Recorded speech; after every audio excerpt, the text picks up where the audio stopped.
Orthodox Yakobaya തർക്കത്തിൽ കോടതി അലക്ഷ്യ ഹർജികളിൽ വീണ്ടും വാദം കേൾക്കാൻ സുപ്രീം കോടതി നിർദ്ദേശം. ഹർജികൾ ഹൈക്കോടതിയുടെ പരിഗണനയ്ക്ക് വിട്ടു. പ്രസക്തമായ വിഷയങ്ങൾ പരിഗണിച്ച് ഹൈക്കോടതിക്ക് ഉചിതമായ ഉത്തരവ് പുറപ്പെടുവിക്കാം. 6 പള്ളികൾ സർക്കാർ ഏറ്റെടുക്കണം എന്ന ഹൈക്കോടതി ഉത്തരവ് റദ്ദാക്കി. എസ് നന്ദഗോപൻ ചേരുന്നു. നന്ദൻ, കൂടുതൽ വിശദാംശങ്ങൾ. രോഹിണി, എറണാകുളം, പാലക്കാട് ജില്ലകളിൽ തർക്കത്തിലുള്ള 6 പള്ളികൾ, ആ 6 പള്ളികൾ സർക്കാർ ഏറ്റെടുത്ത് ഓർത്തഡോക്സ് വിഭാഗത്തിന് നൽകണമെന്നുള്ളതായിരുന്നു പ്രധാനമായും ഹൈക്കോടതി ഉത്തരവ്. ഈ ഉത്തരവിനെ ചോദ്യം ചെയ്ത് യാക്കോബായ വിഭാഗം സുപ്രീം കോടതിയെ സമീപിച്ചിരുന്നു.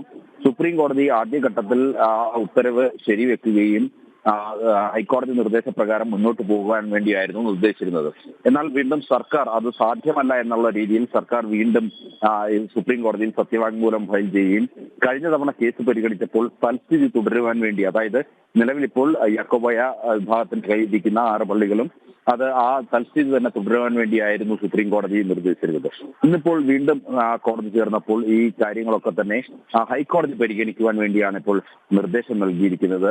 ഈ കോടതി അലക്ഷ്യ ഹർജിയിലെ തീരുമാനം, അതായത് ഹൈക്കോടതി സർക്കാർ ഏറ്റെടുക്കണമെന്നുള്ള ഹൈക്കോടതി ഹർജി, അതിലെ കോടതി അലക്ഷ്യ ഹർജിയിലെ തീരുമാനം, ആ തീരുമാനം എടുക്കുവാൻ വേണ്ടി ഹൈക്കോടതി ആണ് ഇപ്പോൾ സുപ്രീം കോടതി ഏൽപ്പിച്ചിരിക്കുന്നത്. പ്രസക്തമായ വിഷയങ്ങൾ പരിഗണിച്ച് കോടതിക്ക് ഉചിതമായ തീരുമാനമെടുക്കാമെന്നും ഇപ്പോൾ വ്യക്തമാക്കിയിരിക്കുന്നു. ഓർത്തഡോക്സ് സഭാ പള്ളികൾ കൈമാറുവാനുള്ള സുപ്രീം കോടതി വിധി നടപ്പാക്കാൻ്റെ ബാധ്യത ആർക്കെല്ലാമാണെന്ന് നിർണ്ണയിക്കുവാനും ഇപ്പോൾ സുപ്രീം കോടതി ഹൈക്കോടതിയോട് ആവശ്യപ്പെട്ടിരിക്കുകയാണ്. ശരി, എസ് നന്ദഗോപനാണ് വിവരങ്ങൾ നൽകിയത്.